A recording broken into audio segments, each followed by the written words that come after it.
Dude, Nick, thanks for meeting me. I don't normally do this. Normally we have planned sessions, but I had to get you. It was just so spontaneous, but I know. I'm happy to be here. I stopped you from getting your espresso, and I normally wouldn't do that, but like for this episode, it had to happen.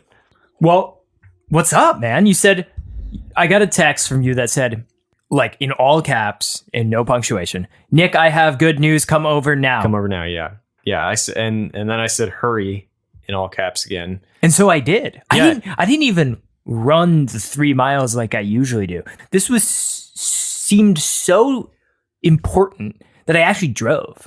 Wow. Yeah. Yeah. And I genuinely appreciate that. That just proves to me. But I didn't speed. Oh, good. Now, if you sped, I wouldn't appreciate it because exactly, as we both know, I don't believe in speeding, but we follow rules. We're rule followers. That's right. And I've got some big rules that I'm about to imply, or have been implying, on myself. Okay, let's hear them. Well, I guess a bit of background. Nick and I, we're fun guys. We like to party. Yeah, we like to party. We like to party, and we like to have fun. And we like to have fun too. We also like to drink. That is involved. Yeah. And I couldn't really imagine a life in which we don't go out and drink sometimes. So, Nick and I, just about, what is it? Like, it's about 5 or 6 days a week. We go out, we hit up the chimney sweep. We get about 6 or 7 drinks that vary. Sometimes you get a beer. Sometimes you get vodka. Sometimes you get a cocktail. Sometimes you get whiskey, soju. Whatever the sweep's got, we're in for it. We just we hit up the bartender and say, hit us with your huge. And sometimes it's even wine. Sometimes it's wine, but usually it's not wine. Yeah, usually not. So as we had our drinks, we started to feel a little silly. We devolved from a sober state into a influenced by state. Influenced by state, correct. And then we said our goodbyes. We walked home because it's what you do. It's what you do. And I laid down in bed. I felt the nice calm still of a drunk sleep fall upon me. Nothing like it. And I was visited by a vision. A dream, an apparition. It's hard to explain. Try to. Well, it all started with a cloud of mist appearing before me. I was confused because in the dream I was also drunk, and I just kept hearing these whispers. You need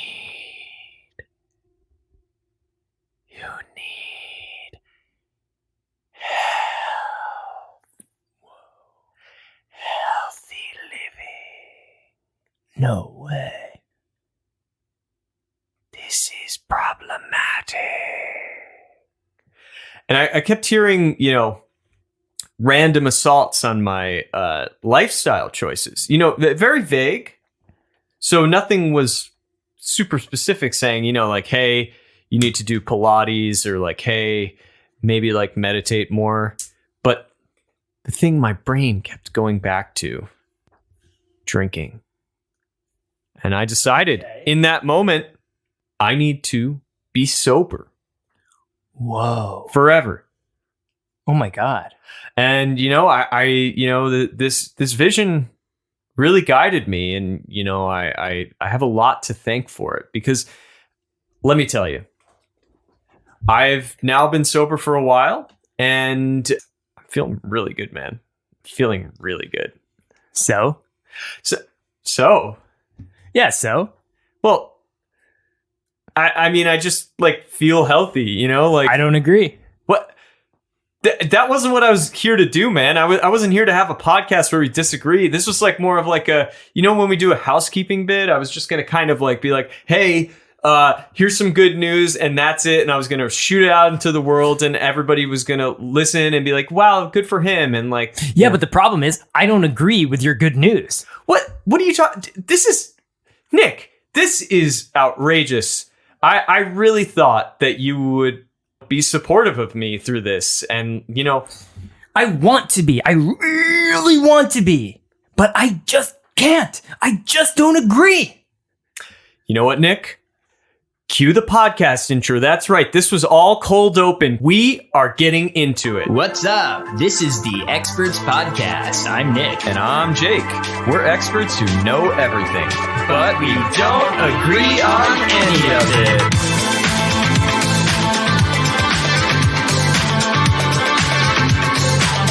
All right, Nick, let's get into it. I mean, I feel like you're you're sort of like you're coming in with the argument this time. I guess so. Not intentionally. This was sort of an organic argument that you saw develop live. Okay? So, drinking versus not drinking.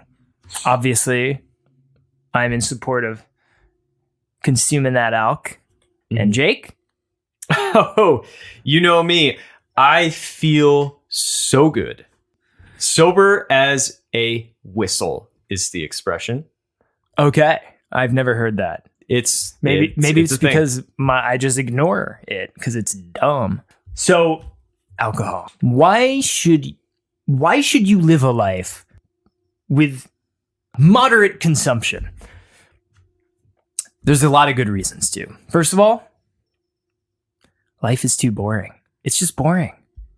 We're trapped inside of this globe. Everyone thinks different things. It's just hard, man. It's hard to talk to some people. Nobody's getting along. There's too many different contradicting views. We need something to help bring us all together. And you know that's alcohol. You know it. And when everyone's on it, they're all like, yo, man, I used to hate you, but now I don't. Because we're riding the same wave right now, bro. And so that's my first point. Okay. Do you have a counter argument to it? Do I have a counter argument? Nick, you're going through all the classic signs of someone who refuses to believe that life could be better while sober. You want to hear something that happened since I've been sober? I guess I have no choice. I woke up at 8:30. Whoa. That's right. How do you do it? Because usually I'm up naturally by like 9, but 8:30. Yeah. Whoo. Okay. Turns out the secret, being sober and remembering to set an alarm. And so did you feel more productive with that extra half an hour? Totally. I was able to, do taxes. Nick. Whoa. That's the other thing being sober is I've never done those. Well, yeah, you probably should, but it helps me do math. Math, Nick. Sobriety equals math. It's really quite a simple equation. You take away 5 beers, you get 1 math. It's actually quite easy. Wow. Okay, all right. Point taken. Good point. Let me throw another one your way. Alcohol is good for your heart. It's good for your heart. I had a buddy. Here's just one example of many. I had a good buddy of mine who was diagnosed with heart disease. He was probably going to pass away. Man. And it was because of alcohol consumption. But that's not important. That's a bummer. So what happened? I had been training my heart by drinking so much alcohol. It's been growing, right? My heart has been growing. And I had a lot of compassion for this guy. And I spent a lot of time with him. I got him flowers. I catered to his needs. And it's because the alcohol made me a more of an empathetic person. So it's good for the heart. Alcohol. It makes people care about people they don't usually care about. It makes people want to do things they don't normally want to do. Positive things, good things. Alcohol strengthens the global heart and brings us all together. Now, I can't argue that it doesn't strengthen the heart we've all seen the beauty that is Nick learning to live and love another person. However, I gotta say, being sober, I feel so much better about not caring about people who are clearly ruining their lives, like you, with alcohol, because I see you now and you're just going out there, getting drunk, not supporting me, and it's making me not care so much about the fact that you're disagreeing with me. Okay. Yeah, I don't care. I don't care that you disagree with me and you don't support me. I don't care at all. Well, you don't care about me, the most hydrated person you know. Because when I drink alcohol, I'm so hydrated. And the reason is because alcohol totally dehydrates you. So it makes me consciously force myself to drink more water than I normally would, which means that when I drink, I'm so hydrated. Yeah, there is sweat coming out of your gland. Yeah, you are incredibly red and incredibly sweaty right now. I probably only have a couple more minutes till I have to hit the bathroom because that's how much water I drink. Look, I have become incredibly powerful since quitting drinking. It's I'm a hunter now. I'm able to, before I would enter a grocery store and I wouldn't even be able to find the chicken, man. I wouldn't even be able to find the chickpeas. I wouldn't be able to find anything. Now I'm a hunter. I go to that aisle and I find exactly what I need and I get it. But if you're finding it sober, how is that even fun? Dude, it's so much more fun. Just like with the waking up 30 minutes early thing, I get more time in my day. I get more time to do stuff that I didn't even know I liked doing, like reading science articles. I'm a genius now. I'm a genius now that I've quit drinking. I feel so smart. You know what I do now? I go and I read 8th grade science textbooks when I get home and I feel alive because the beer, the alcohol, the liquor, it just takes that drive away. It makes you care about people instead of caring about knowledge. I can't argue that caring about knowledge is incredibly important and maybe useful. But I have to circle back to caring about people. When my fiance and I make love. Go on. First of all, the alcohol has helped me develop my super healthy heart. So that there's some respect going on in that session. Yeah, it's for sure. Again, I see how hydrated and red you are. The blood is practically pooling around your body.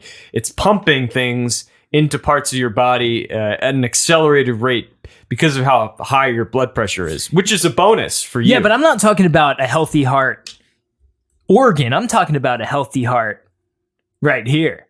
Oh. And I'm pointing to my heart because I'm talking about it metaphorically. What about a healthy heart-on, though?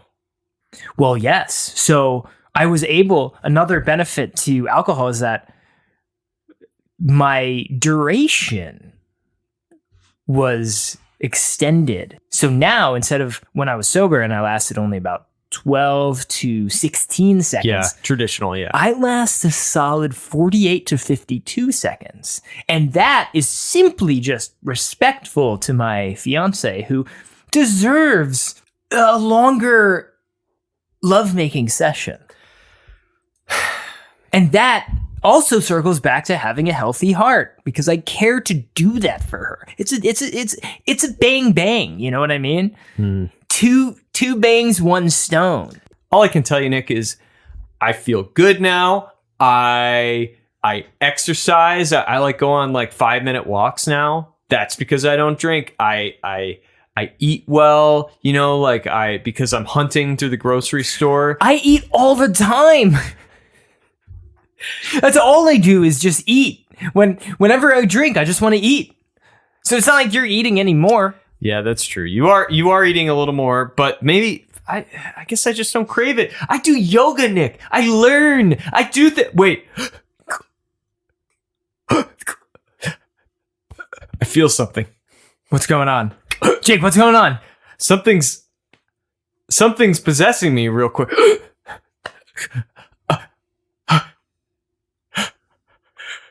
You need help. What is that? I don't know. What was that voice? I don't know. Something just... Jake, is something controlling your body? Bring me out. What? Oh my God. I don't... something's... This is weird, Nick. I don't know. I think that premonition, that... Say the words. Say it. What? What's going on? He wants me to say it, Nick. We just can't agree.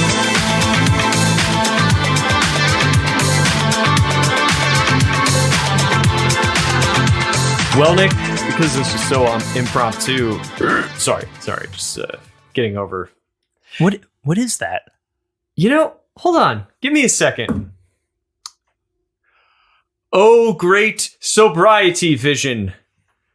Please come to me so I can thank you for your assistance. What are you doing, Jake? I'm going to give you a treat. I'm going to show you the next guest of our podcast. My vision! Whoa! Holy shit! Whoa! Hey, boys. What the hell's going on around here? Nick, it's my vision. He helped me get sober. Vision? Hello, nice to meet you. I ain't no vision. I'm a ghost. Sorry. This is so great.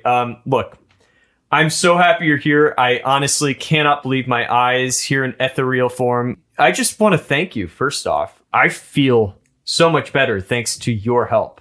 Wow. Well, I guess I'm happy to help. What was it that I did that made you feel better? Oh, this is probably like this is really just you reached out to me with your I guess vision ghostly like voice, and I do have a nice voice. Yeah, it's and just for our audience members, I totally know, but just for those who don't, what's a ghost? What's a ghost? Well, I mean, look at him. I'm a ghost. I'm floating here, kind of don't quite know where I am, when I am. Kind of wander the earth. Every once in a while I get stuck in somebody's dream, something like that, and I try to help them out a little bit. But that's what happened. Oh, that sounds very nice. Yeah. And how old are you? Well, when I died, I was 43 years old, and I was a great grandpappy. Wow. Okay. So, sorry, we got a little off track. What's your name again? My name Pappy Van Drinkle. Wow, Pappy Van Drinkle. I like it. I'm a moonshiner. Oh. See, this is starting to make sense to me now. You're a moonshiner. You reached out to me to help because you've seen the negative effects of alcohol. Moon shines at night. It's like a nice sparkle in the darkness. Right. See. Back in Kentucky, back in 1784, I was a moonshiner. Had to use my pot still, make the alcohol in the middle of the night. Wow, so you're like a spirit who made spirits. Now you say, now how to help you? I helped you do what? Oh, I wanted to thank you for helping me get sober. I feel so good. Sober? Yeah, sober. What do you mean by sober? Oh, must be like a language barrier difference. Like, when did you die again? I died 1784. Holy. Down Kentucky, down the swamp. Wow. I don't even know when that was. Yeah, that was a long time ago. Now, so what do you mean by sober? So are you aware of the state that the body can exist in when you are not under the influence or use of any alcohol whatsoever? So, like, you're saying you don't drink alcohol, you don't drink the moonshine? Not at all. Now, what the hell is wrong with you, boy? What? Yeah. What? How could you get through the day not drinking the moonshine, not drinking the alcohol? This is what I've been saying. Life is hard. Life is hard. You got to have something to help you get through the day. See, preach, Mr. Von Drinkle, preach. Well, now, see, growing up in the swamp down in Kentucky, life is hard. Wasn't much food, so you got to try to hunt, trap a muskrat. Yeah, muskrat's tough. Yeah, I'm a great hunter now. So you eating muskrat? No, I go to the grocery store. Do you know what a grocery store is? I don't know what you're talking about. Oh, well, I go in there and I see all the packages immediately, and I know exactly what I want. Packages. No. See, when you're growing up in the swamp, you gotta hunt for your food. You gotta find food, whatever you can find. You gotta find a rat. You gotta find a muskrat. Maybe raccoon on Christmas. And would you bring shopping carts? I don't know what that means. No, you use your hands to catch stuff. You use a rat snare. Use a piece of wire. But so when you got to cook that food, and these varmints, they ain't clean. So you put a little moonshine, pour the moonshine in the pot. That helps cook up the food, and helps keep it safe, because these are some dirty animals, and we don't have no running water down the swamp. Wow. So and then it tastes like shit. Yeah. So you drink a bunch of moonshine before you eat the muskrat, then the muskrat tastes pretty damn good. Oh, okay. Well, this is really interesting, because I was kind of hoping, being you were my vision, my ghost, I would bring you on the podcast and like have you help convince Nick to stop drinking. Stop drinking. What in tarnation talking about? No, you got to keep drinking. You got to drink. That's how you get through life, son. I mean, down in the swamp, we all live in one little house. Pappy, grandpappy, great-great-grandpappy, great-great-grandpappy was 46. Oh. There ain't much prospects. You want to, a man's got needs down in the middle of the night. Man's got to find something he can poke on. You all catch my meaning? Yeah, of course. I mean, and, we're the only one live down there. We're all related to each other. So you need to lay with a woman. Yeah, you got your sister or your mom, or if you're lucky, your cousin that's got most of her teeth. But, sometimes you think that maybe seems a little off. So you drink a bunch of moonshine and you get to poking. You know what I'm saying? Oh, wait. So that wasn't what I thought you were saying. However, nor I. Well, because I was on board with what you were saying for a bit, but then you took a right turn. But maybe I just misunderstood you. Well, I think what Grandpappy Von Drinkle is trying to say is, drinking helps you do the hard things in life. Yeah, now that's what I'm talking about. Okay. No, that's what I'm talking about. You're down, you're using an axe, the axe rusty, using the axe, try to chop down some tree, and the axe hits your foot, chops off 3 of your fucking toes. You got the axe, you chop off your toes, you pour a little moonshine on that toe, cleans that right out. Then you pour a lot of moonshine down your throat, and then that helps you with the pain from cutting off the toes. You know what I'm saying? And for the audience, they can't see us. He is holding up a ghostly foot with the toes hanging just slightly off. Yeah. That was my foot. That wasn't how you died, though, was it? No. And so what happened? When I died, because my great-great-great-grandpappy, who's also my daddy, and I think he's also my uncle. Anyway, he got real mad because I got to poking with his favorite sow, his favorite pig, and he'd married her, and so he shot me with a shotgun. Wait, was he on moonshine as well? Well, I mean, everybody on the moonshine. I mean, we don't have no clean running water. The only thing clean, you got to cook. You cook the moonshine, turn it into the alcohol, and then that clean. So that's what everybody drinking all the time. Maybe this is going into your point about being hydrated. He had to drink moonshine to hydrate. Sure, yeah. I mean, I think I'm hearing what you're saying, and I think you're endorsing alcohol, but let me ask you, what are your all-time favorite reasons to drink? Everything a reason to drink. I mean, that's all there to do down in the swamp. You got to drink. You got to drink to enjoy watching the fireflies. You got to drink, sure. Get up in the morning, look at your ugly ass family. You got to drink, go out, try to cut down a tree. Were they ugly before the inbreeding or after? Well, I mean, every generation down there, you start young with the youngins. So every generation about 10, 12 years old. So, things can change a lot in 50 years. What came first, the moonshine or the inbreeding? Well, that's a funny story. I don't really know the answer to that. It's like a muskrat. Yeah, it's like a chicken and an egg thing. Muskrat and an egg kind of situation. Right. Yeah. There you go. Well, it's really interesting. I'm starting to wish that I was drunk for this conversation. It's so weird. Yeah, that make it a lot funnier.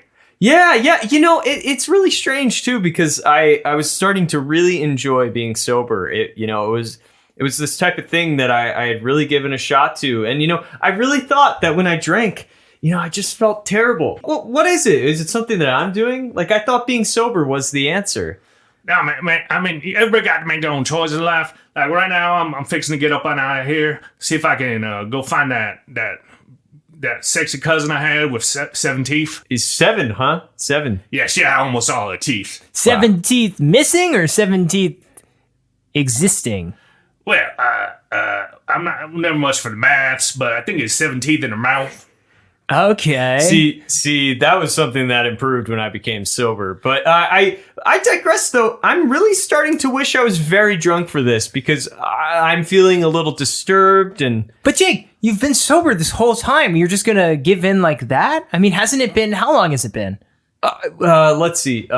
Well, Pappy Von Drinkle. Let's see. You visited me. I visited you last night. Yeah, that was like about 10 hours ago. Yeah. Yeah, give or take 10 hours. Hey, yeah, that's right. We went out for drinks last night. Yeah. So you've only. It's been about 10. It's pretty impressive, right? 10 hours. Hey, Pappy. Yeah, Pappy Van Drinkle. It seems like you got. What is this? Is this the corporeal form of your moonshine? Oh yeah, that's my ghostly good moonshine. Yeah, you want? Can I have a little? Yeah, help yourself, little man. Whoa. A sober man taking his first sip. Oh, that's good. I can just feel the history surging through me, and yeah, you can feel the history. Also, a little bit of that muskrat blood I use in there. That's my secret ingredient. Yeah. You know what, and I can feel my heart opening up too, much in the way that Nick said. Do I agree with that anymore? I don't know. I'm going to have to think on this one. But in the meantime, Pappy Van Drinkle, it was a real pleasure to meet you. Yeah, you two city boys also. Yeah, now I got to get back down onto the swamp, see if I can find something to poke on, another ghost to poke on. I'm out of here. All right, well, thank you. Oh, there he goes. He's soaring off. He didn't even open the door. Wow. Well, that kind of made me think. I always looked at. Tell me. I always looked at drinking alcohol as a way to do good and give back and bring an ever separating, ever distancing community closer together. But it kind of just seemed like Pappy Van Drinkle endorsed drinking to like cope with doing just bad and weird shit. I don't know if I really support that. I'm not on board. I'm not gonna lie, it was really hard to hear about that while being sober, but to hear that he could do those things with the power of this. Oh, he left a batch. Oh, well, count me out. I'm going sober. Aw, man. I guess to wrap things up, I don't plan to ever drink again. And I guess to wrap things up, I'm getting toasted on a batch of Pappy Von Drinkle's moonshine. We just can't agree. See you next time.